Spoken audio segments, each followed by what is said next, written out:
Story 1. I live in an extremely religious community of Mormons, so this happens all the time. I used to be vague and give hints, but the best technique I have found is this. I say, I am a private person. Then I compliment them on something I have noticed. For example, nice grass, or thanks for checking on me. I know it comes from a good place. Story 2. I'm that neighbor. I'm an older woman who lives alone, and I'm trying to make connections with my neighbors. If something happens to me or my pets, I would like someone nearby to notice that they have not seen me in a while or be concerned about my pets. Edit. Wow, thanks for the swag. Second edit. Come on over, neighbors. I'm making brownies. Story 3. Wow. The responses are interesting. Some good ones are clearly trying to be funny, but some are disturbing. It is important to be on good, if not friendly, terms with your neighbors. You will have them in your life for a long time whether you like it or not. Responses that recommend short, vague answers followed by questions of your own are the best. You may discover a new friend, or you may both realize you do not click and not take it further. At least you will be left with a neighbor who is on good terms. Remember, they may be the person who notices a burglary when you are not home, notices smoke from a fire first, or accepts the noise from a large party you decide to host. There can be many reasons they are talkative. Not all of them mean they are nosy or rude. They could be genuinely interested, lonely, or reacting to having had a bad neighbor in that house previously, to name a few. Edit. This really blew up. Thank you for all the awards, including gold and silver. That has never happened to me. I have tried to read all the comments, and clearly the whole concept of community, neighbor, friendship, and loneliness has struck a nerve. I hope that the original poster finds something useful and relevant to their situation. Story 4. I learned this lesson the hard way. I have known my neighbor, a 56-year-old man, for around 15 years and considered him a family friend. He watched me grow up and our families even took a vacation together. He was always nosy and asked personal questions, but I shrugged it off as just how he was. That changed when my girlfriend, a 20-year-old woman, moved in with me.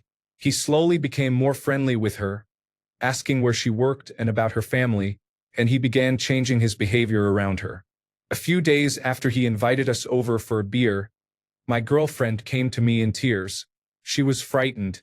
She told me that the night she had a drink with him, he said he wanted to have sex with her, kidnap her, and tie her up.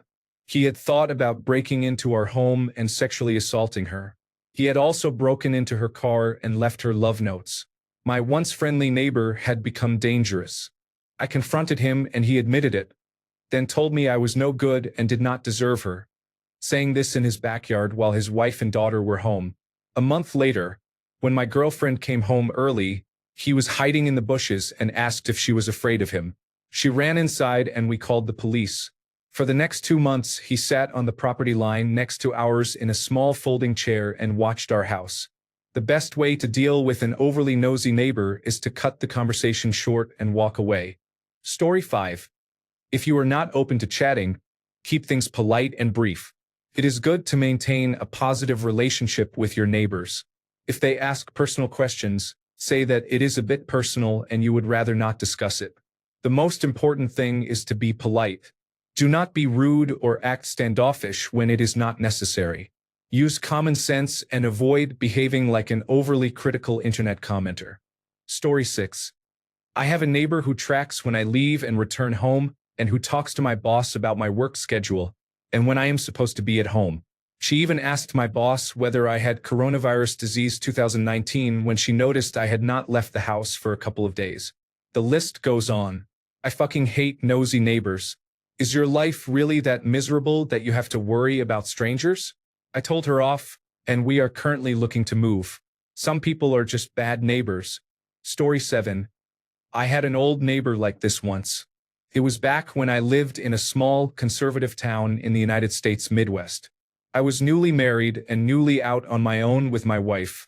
My wife and I would always sit on the front porch of the place we lived, an upper-lower style duplex. We both worked a lot. Because we were working minimum wage jobs at the time, we had to work many hours to pay bills, buy food, and save a little. The little time we had to relax and unwind together was precious to us, and it still is, to be honest. A few months passed, and one day a very tall, very bald black man walked up onto the porch while we were sitting there. We'd had a fair number of sketchy people stop by asking to bum cigarettes, for spare change, or where to get drugs. I only mention his race because this was a very conservative, mostly rural Midwestern town. We looked at each other and at him as he approached and said, "Hi, how are you?" Not knowing what to expect. He replied, "Hey, how y'all doing tonight? My name is Thomas, but y'all can just call me T. I just wanted to stop by and introduce myself. I live in that house right over there," and he pointed at a nearby house. "And I wanted to meet the neighbors and let y'all know if you ever need anything. Just let me know. Welcome to the neighborhood." We said, "Oh, hey. Thanks for introducing yourself. My name is Atlas, and this is my wife. That's very kind of you to come over. We've only met our upstairs neighbor so far because I work with him and we have a beer occasionally. The neighborhood seems nice so far." Thomas asked, "Do you two really married?" We, holding hands and wearing our wedding bands, said, "Yes, working on our first year soon." Thomas, still looking at my wife, said, "Girl, you are one lucky lady to be married to a man who looks this good. I'm not gay or anything, but girl, if you hadn't said you were married just now, I'd be trying to get him to drink beers with me right now." Then he looked at me bashfully and laughed. From then on, anywhere from once a week to once every few months, Thomas would randomly see us on the porch and come over, making vague flirtatious remarks and telling us how wonderful we were and how happy he was that we were neighbors. He eventually came out to us officially and was so happy that we still accepted him, even though he was a sinner. He cried and told us we were the biggest blessing he had ever had in his life. Many times he was annoying, and we just wanted to sit on the porch alone and enjoy the peace and quiet. But as a gay black man in a small, mostly white, very conservative town, he needed our support more than we needed the quiet those nights. Oddly enough, even though he wasn't very bright in many regards, he often said things that were incredibly insightful and thoughtful about what was going on with us at work or with distant relatives. Things there was no way he could have known. He drank too much and smoked too much weed, but he was always trying to escape the pain of everyone being unaccepting of who he was and just wanting to be liked. There is no clear happy or sad ending. My wife and I moved back out west to be near family and finish school after we had our daughter, and that was the last I heard from Thomas. We exchanged phone numbers to stay in touch, but he never contacted me, and the 2 times I tried to contact him his phone had no minutes or he may have had a new number. Story 8. I made friends with my neighbor at the beginning of lockdown. Now, whenever I go to the front of my house, he comes out every time. Even when I simply open the front door, he comes out and sits. One time, Amazon dropped off a package while I was working on the side of the house. He opened his window and yelled that Amazon had delivered a package. I no longer go out the front door unless I am going to my car. I stay in the back and take my dogs on walks, leaving and returning through the backyard. Story 9. I have always casually said, that is kind of personal. When said with a smile, it usually works. Notes. 1. Thanks for the awards. 2. Some people have pointed out that kind of is not necessary, and in a sense they are right. It is how my speech usually sounds, and I find that kind of is easier to say as a non-confrontational person. Story 10.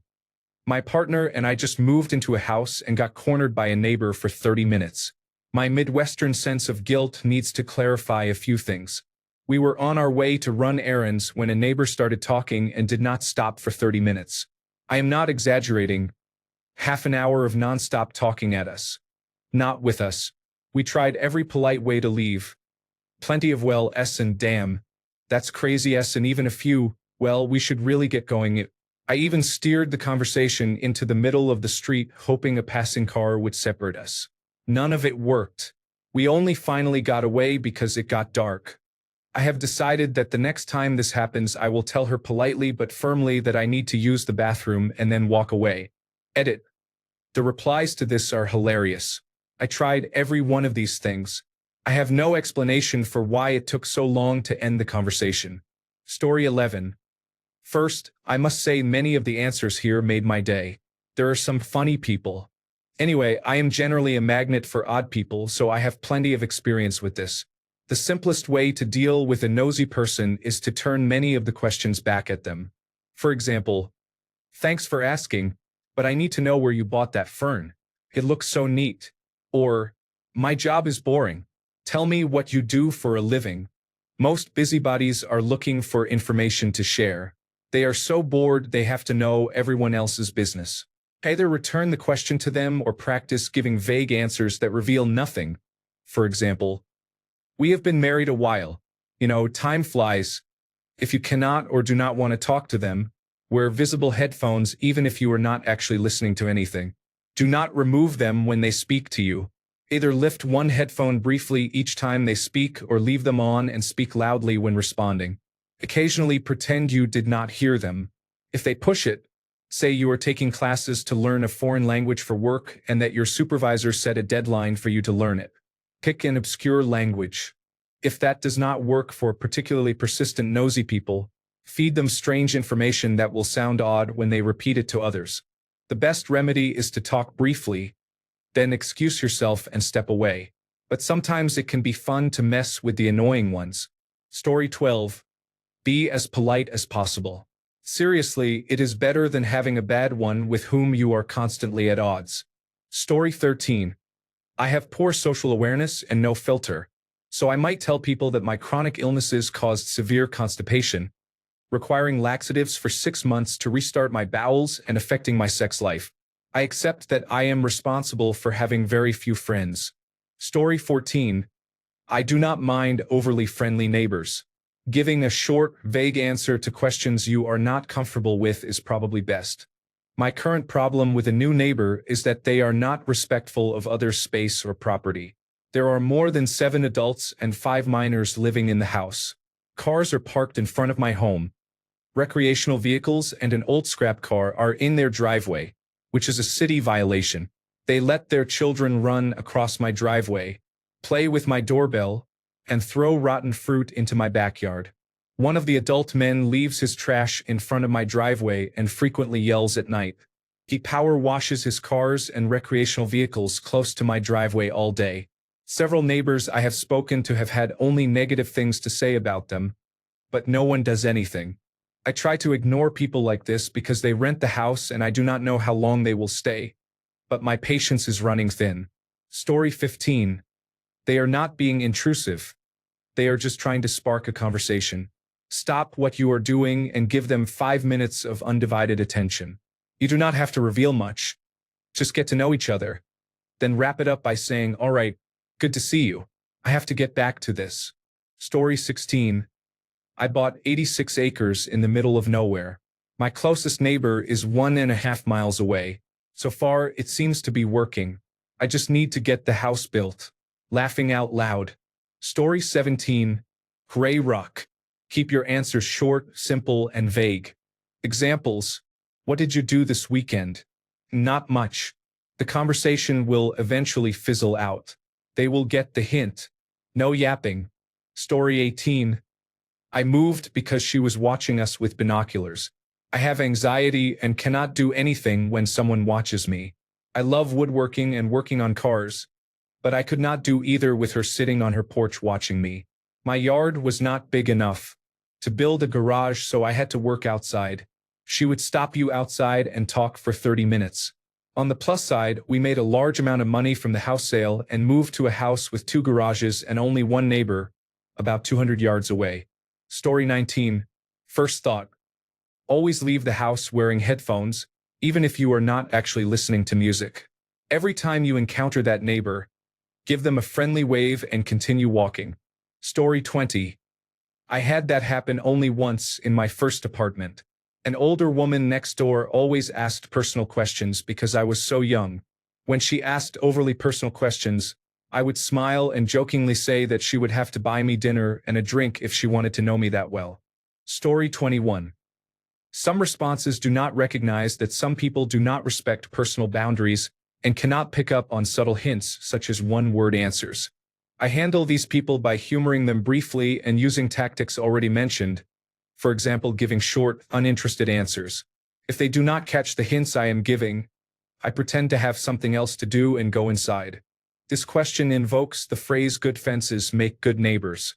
Make your boundaries clear, And if that fails, build a tall fence so they cannot see or bother you. Story 22. Wear headphones when you go outside or pretend to be on the phone. Story 23. Have some friends come over on the same date and time each month. Have them all dress head to toe in matching clothing of a single color. When they arrive, go out to greet them. Make some odd hand signals and tap your chest a few times while screeching. They hand you a box wrapped in paper covered with strange symbols. You give them something obscure like a rubber chicken or a video home system cassette of Showgirls. After the exchange, your friends leave, drive around the block, and return to park in front of your neighbor's house, where they stare at the front door and write notes in tiny notebooks before leaving. Story 24. I deliberately hide from a neighbor because I hate talking to her. She will keep you outside for half an hour, so I duck behind the dumpster and wait for her door to close. I have a dog who is scared of people, so if I have her outside, I can say, "Oh, sorry, my dog is dragging me away. I know I am an asshole, but I hate people. My favorite neighbors are those who never talk to me." Story 25. Ask them about their life the same way they ask about yours. Bother them as much as they bother you. They may notice and stop. Or they may talk so much about themselves that you do not need to share anything personal. Story 26. End every sentence with the words "as was foretold in the prophecy." I do not know if that will help with your neighbor specifically as was foretold in the prophecy. Story 27. Acknowledge the person with brief chit-chat. For example, say, "Anyway, it was good talking to you and I'll catch you later." Then turn and go do your own thing. Do not offer an explanation or allow him to ask follow-up questions. It may be awkward and make you seem standoffish, but it works. For most people, this is sufficient. Your mileage may vary depending on whether you are a woman and the man refuses to take the hint because he feels he can keep you there. Story 28. Oh, why do you ask? Why would you ask me that? I don't know. What's new with you? Gee, you ask all the questions, huh? Story 29. Headphones in, sunglasses on. I had a nosy neighbor. I set clear boundaries and used a technique that made him understand I did not want to be bothered. Now he interrupts me only when absolutely necessary. Story 30. Roll your eyes back, wobble at your knees a bit, and say, "Whoa, did you hear that? The acid must be kicking in. I have to go, brother." Story 31. I say something like, "Oh, I do not want to get into that, but have you heard about someone?" If I really do not want to talk, I say I am not feeling well and that we will catch up another time. If it happens again, I pretend to take a phone call. After a while, hopefully they get the hint, and if not, I will have to move on. Story 32. Just answer it briefly, then ask them about theirs. If that doesn't work, make it up as you go, like Marie did with Hank from Breaking Bad. Story 33. I have the same problem. My nosy neighbors live right next to my backyard in a recreational vehicle with windows that look over the fence. My solution has been to wear giant, obvious, noise-canceling headphones and listen to music or audiobooks while I garden. I also wear big sunglasses on sunny days. Story 34. I moved in and installed a flagpole in my front yard.